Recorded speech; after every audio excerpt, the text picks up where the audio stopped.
Good day, listeners, and good day, viewers. Thank you for joining me for yet another episode of All Things Faith Walk, where the Word of God is made practical.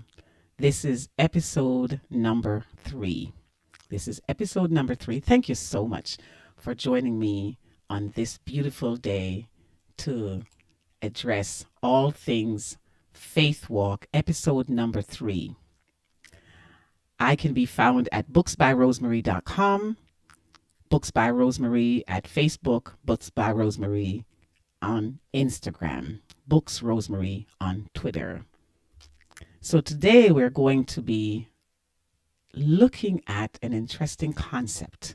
I want to talk about what kind of church goer are you? And the thought is coming out of the book, Church or God. Full title of the book is The COVID-19 Test, Church or God, Religion or Relationship. The book discusses the impact of the ban on corporate worship during the COVID-19 shutdown. How did this ban on corporate worship impact believers? What kind of effect did that have on believers? The book also details how we often unknowingly choose idols that pose as good things over the God we serve. Many of us have idols in our lives that are good things. They're not bad, evil, sinful things, but we choose them over the God we serve. The book talks about that as well. The book makes an appeal to us followers of Jesus Christ to put God first. A lot of time is spent on the importance of having a deep, intimate relationship with the Lord. The book details that as well.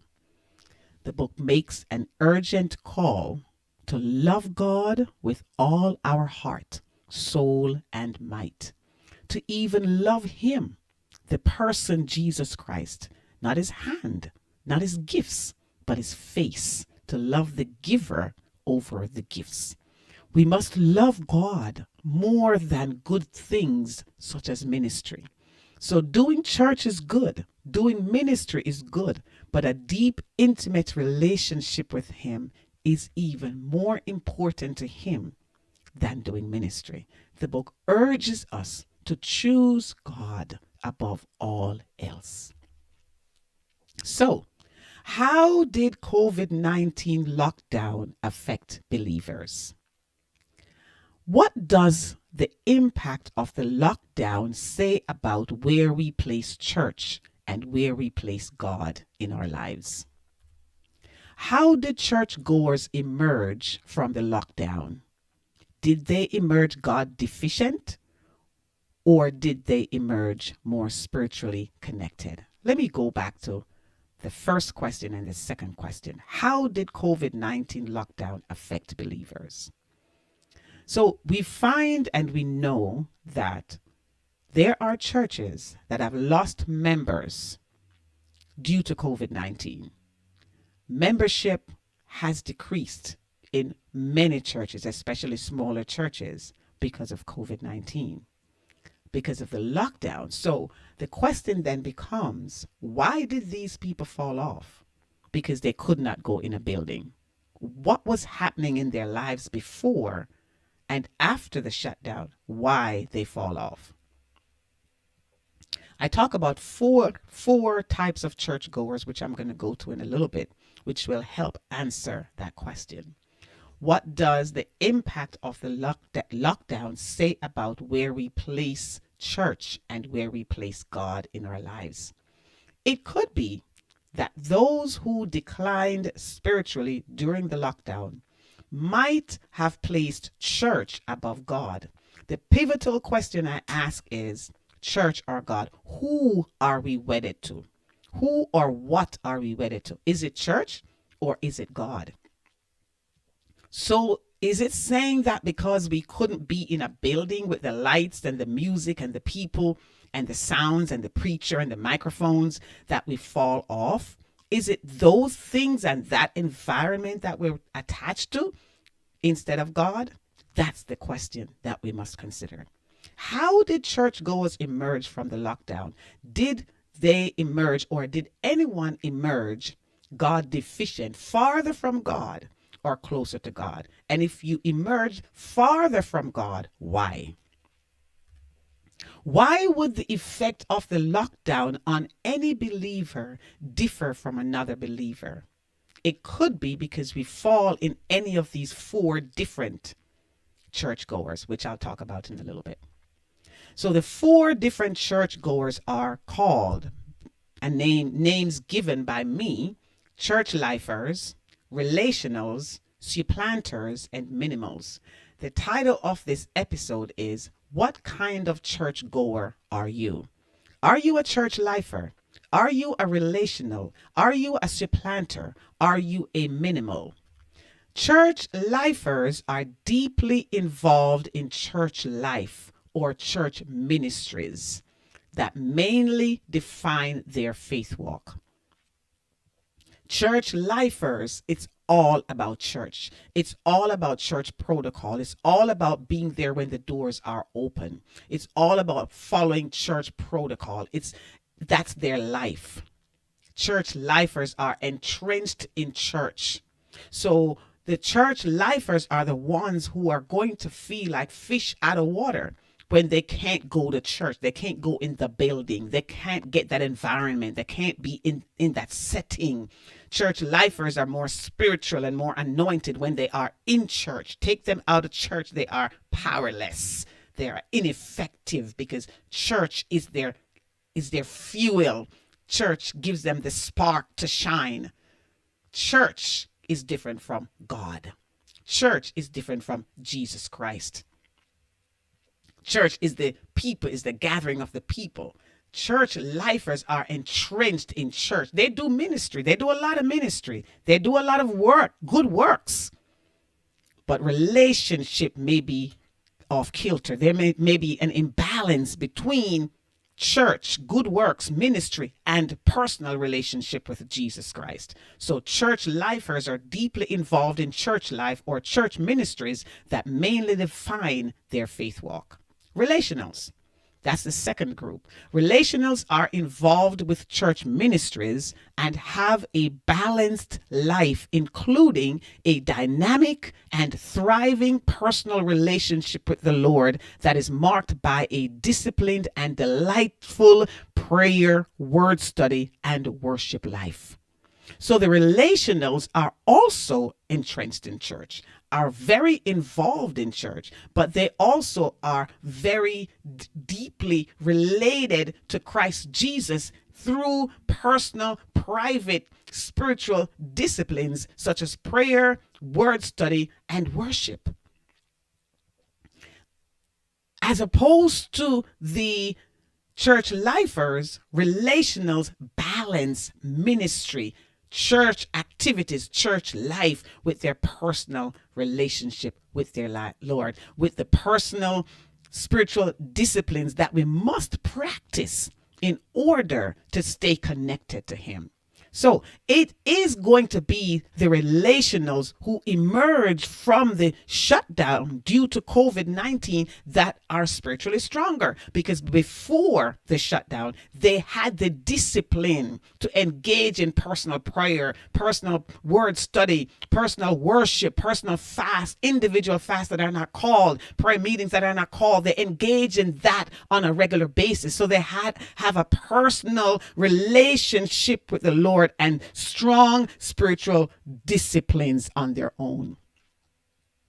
So not going in a building does not affect them as it would affect a church lifer. Third group, supplanter.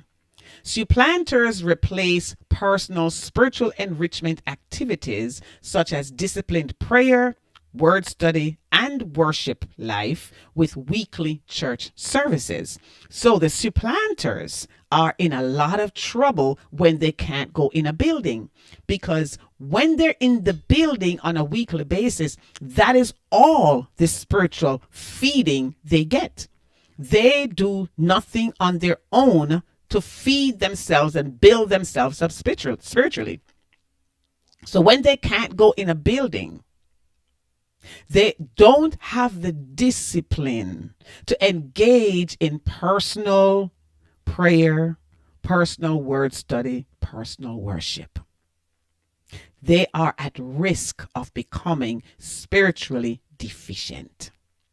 They don't have the fellowship, they don't have the lights, they don't have the music, they don't have the preaching, they don't have the teaching, they don't have the place they normally go to get spiritually fed when they cannot go in a building. Last group is the minimals. Minimals attend church intermittently. They are marginally involved with church ministries, and they do not engage in spiritually enriching activities outside of church. So these are the folks who are not wedded to a church. Some are not members of a church, and if members of a church, they barely attend.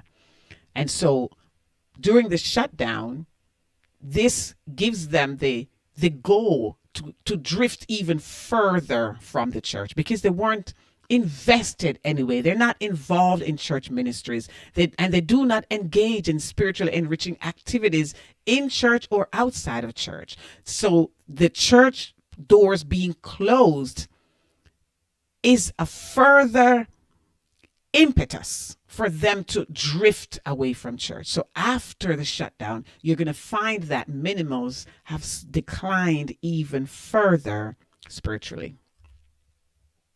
In Revelation 3, Jesus wrote letters to 7 churches in Asia Minor. 7 churches. And the 7 churches are Ephesus, Smyrna, Pergamum, Thyatira, Sardis, Philadelphia, and Laodicea. I align the characteristics of these 4 church goers, supplanters, minimals, relationals, and church lifers with 5 of these churches, which I'm going to talk about in a minute. Each of these letters that were written by Jesus has at least 6 elements: a salutation, a commendation or an approval, a condemnation, admonition or exhortations, promises or assurances, and warnings. 2 churches, Philadelphia and Smyrna, received no condemnation. So there were 5 elements in those 2 letters: salutation, commendation, condemnation, admonition, promises, and warnings. So 5 of these 7 churches I align with the 4 churchgoers. Ephesus received the condemnation that despite their hard work and perseverance, they had lost their initial enthusiasm and love for Jesus. So they were condemned by Jesus for losing their first love. They had lost their first love. Now, let's look at Thyatira, which is a second church of the 5 I want to talk about. Thyatira was good on good works. They were heavy on ministry. They had strong ministry. They had the soup kitchens. They had the prison ministry. They had the huge conferences. They had the large concerts. They had a large congregation. They had the orphanages. They had the homeless shelters. They created businesses in the community and hired the disenfranchised. They did good works, but they were weak on the word. They engaged. They entertained false teachings. They were impressive, but they entertained false teachings. They did great impressive works, but they lacked spiritual power. Church number 3, Sardis. They were strong on the word. They're the opposite spectrum of Thyatira. Thyatira was good works, false teaching. Good works, low on the word. That's Thyatira. Sardis is high on the word and low on works. These are church people. These are the ones that had prayer meeting and fasting locked up in the church and people are dying on the outside. These are the ones that had a conniption if they had to postpone their service and do street ministry. Everything for Sardis was contained in the four walls of the church building. This looks like church lifers to me. Heavy on church, low on works. They failed to put the truth of the word to work for the benefit of others. That's the church lifer. That's Sardis. Heavy on the word, heavy on church matters, heavy on spiritual matters, but low on reflecting that in works, reflecting that in good deeds. Thyatira, on the other hand, was heavy on good deeds, but low on the works. We need balance. Philadelphia, strong in evangelism. They were faithful. They served the people and shared the message of Jesus Christ. They received no condemnation from Jesus. This looks like the Relationals. Strong in evangelism, faithful, heavy on relationship, heavy on word. But they also served the people and shared the message of Jesus Christ. That's Philadelphia. And the last church I want to talk about is Laodicea.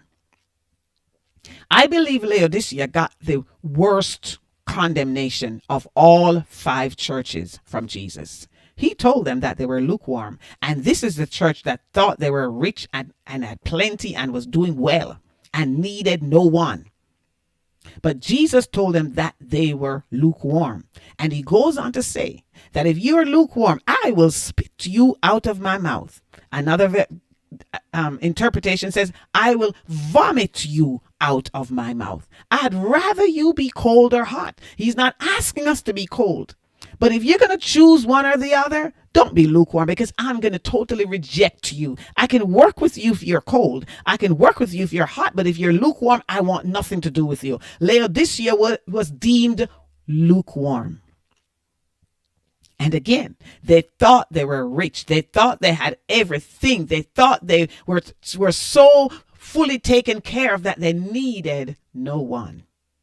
This church received no commendation from Jesus. Why? They're lukewarm and he wanted nothing to do with them. So now let's look at how the different churches of the early church, Asia Minor, line up with the 4 churchgoers that I'm talking about today.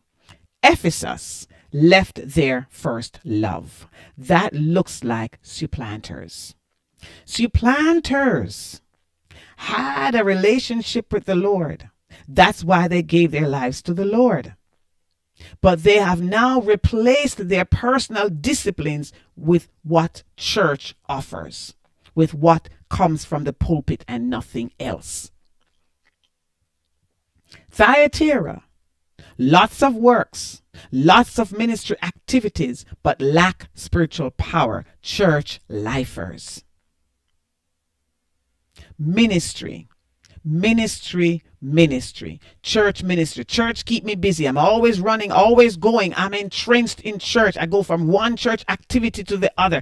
I'm involved in every committee. I'm on every ministry team. Church is my life, but I'm not feeding my soul. I'm not cultivating and nurturing that secret place, that one-on-one relationship with the Lord. That's what he's after. He's after our heart. Church cannot take that place. Church can be an idol in our lives. That could be the church lifers that line up with Thyatira. Sardis. They have spiritual power, but no works, no ministry activities. It's all about church. Again, church lifers. So you see, church lifers can be either in either category, Thyatira or Sardis. Church lifers can be heavy on ministry work and low on the word, or they could be heavy on the word and low on ministry work. The balance is what we need, and we see that in Philadelphia.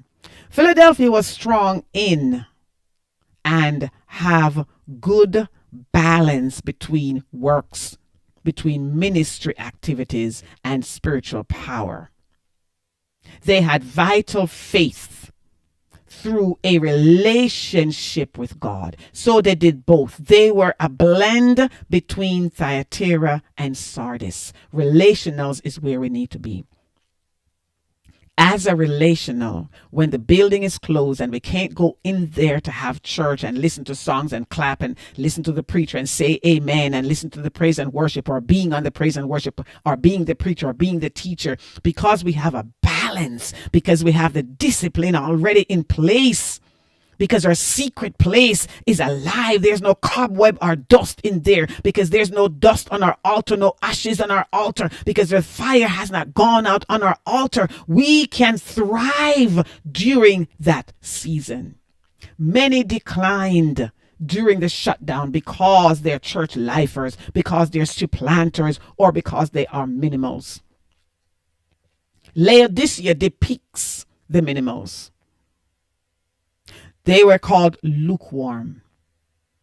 And he said, I will spit to you, vomit you, spew you out of my mouth. Though you think you have everything you need, though you think you're highly spiritual, though you think you don't need to go in a church building, though you think you don't need to listen to the preacher or listen to the teaching, you have nothing.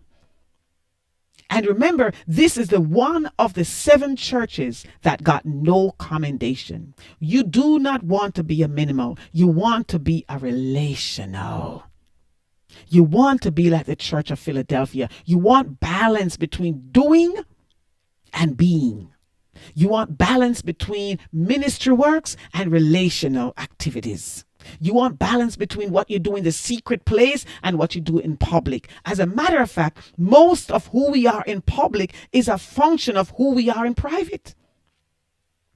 I'm speaking in the spirit realm. Most of us, of who we are in public ministry, is who we are in private ministry to the Lord. So we strive to be a relational.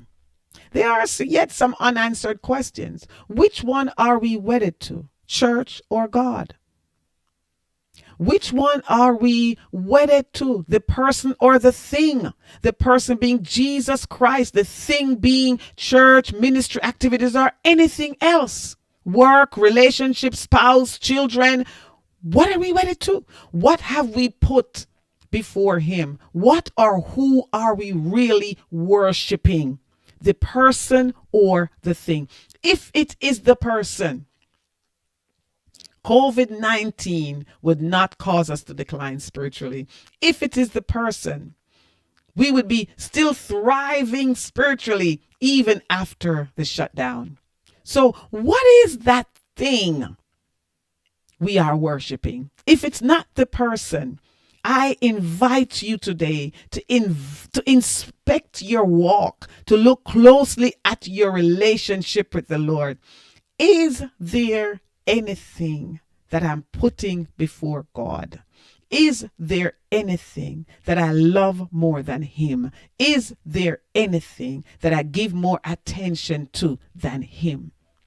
Why would not being able to go inside a building for church services result in any believer stop attending church when the doors reopened? Why? Why would not being able to go in a church building cause you to stop going to church, cause you to stop being interested in things pertaining to God? Why? So the question then becomes, were you really in love with God, or were you in love with church life, church activities? Then that is an idol. Why would any believer decline spiritually while the doors of the church are closed due to a pandemic? This would only happen if the person did not develop spiritual, personal disciplines, prayer life, word life, worship life, fasting life, personal, private spiritual disciplines, so that when you are removed from the group, you still pray. You can't go with others for prayer meeting. You can't go with others for Bible study. You can't go with others to hear preaching, but you still make sure you're fed and nurtured. You can log on if you want, right? Why would you decline? It's because the discipline is not there. So again, we want to be like the Church of Philadelphia. We want to be relationals where we love the Lord and we love to serve, and we do serve, but we balance it. We're even sensitive to the fact that ministry can override our relationship with the Lord, can override our private time with the Lord. And we're sensitive to checking that, bring that into check. Relationals are what we're after. Why is it that in the aftermath of the ban on corporate worship due to COVID-19, many pastors, especially of small churches, claim they will have to rebuild because their membership has gone down? Why? Why? Why? Why did some people disappear? Why did some people fall off? Why did some churches have to rebuild? Why am I hearing ads on radio stations? I think they've stopped running them now, but encouraging people to go to church. Why? Why did they have to do that? The question is, were we or are we wedded to God himself, the person Jesus Christ, his face? Or are we wedded to what we have created called church? And our place is not to be tied to church. We ought to be tied to Jesus Christ. We ought to be hungry for him, his face, his heart, his spirit, his mind, his presence, not the building, not what we create when the lights turn on and the music starts and the microphones are turned on. That's what many of us are wedded to. That's what we missed. And it's okay to miss fellowshipping with the saints. We are supposed to miss fellowship with the saints. We are supposed to show up in the church when it's open. Hebrews tells us that we should not neglect or, ignore the assembling of the saints together. We ought to do that. But when the time comes when we can't do that, we must have things in place where we can still cultivate and develop our spiritual growth. Why are many saying there are members of their church that have become blatantly non-responsive or that they are nowhere to be found? Why? Why are some pastors unable to reach some people? They started on Zoom or WebEx or OBS, whatever platform is being used. They start out, but the pastors look at those numbers week after week after week and watch them decline. Why? Why? Why? The question is that I'm forcing us to ask ourselves today, who do I really love? What if in America? What if in Africa? What if in India? What if in China? What if in Jamaica? What if in Mexico? Wherever you are listening to me from, you can never ever go back in a church building. What if?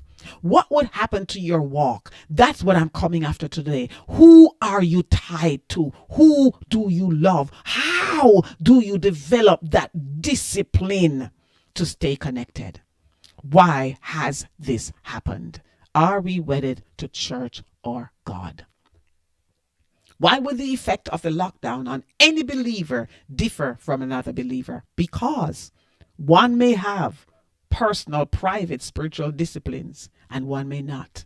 One may love the Lord, the person Jesus Christ, his heart, after his heart, and one may love the institution we created called church. One may find their self-worth in ministry and not in Jesus Christ. That's the difference. That's the difference. One may have a blazing fire on their altar in their secret place in their home, and one may not even have an altar, or if they have an altar, the fire has gone out. The only fire they experience is when they go in a building. So now you can't go in a building. There is no fire. That's the difference. That is the difference. So my brothers and sisters, I am imploring you to examine yourself, examine your walk, ask yourself the question, who am I serving? Who am I wedded to? Who does my heart pant after? Or what does my heart pant after? Make sure the answer is God. If it's not God, fix it. It means you have an idol in your life. In the book, I go into some prominent idols in our modern day culture. In the Western world, we don't create visible images that we physically bow down to and kiss and rub down. And we don't do that. But we have idols nonetheless. And one of the main idols we have in the Western world is us, self. Me become my own idol. Everything is about me. Everything has to be done my way. I put myself first. I work for it, so I have to get it. We have to be careful. Another idol is just simply doing good things, visiting the sick, doing soup kitchens, helping the needy. We don't want those to take preeminence over our relationship with the God we serve. They're good, but they're not best. They're not superior. He is superior. So that's my invitation to you today, to examine where you are, who you are wedded to, who you're wedded to. Thank you for joining me. And again, you can find me at booksbyrosemary.com. And you can find me on Facebook and Instagram at Books by Rosemary, Twitter at Books Rosemary. Thank you for joining me. Again, the book is titled Church or God? The COVID-19 Test, Church or God? Religion or Relationship? You can find it at Amazon, you can find it at Barnes & Noble, and you can find it on my website, booksbyrosemary.com. Thank you for joining me. Look forward to you joining me next time. May the good Lord bless you and keep you.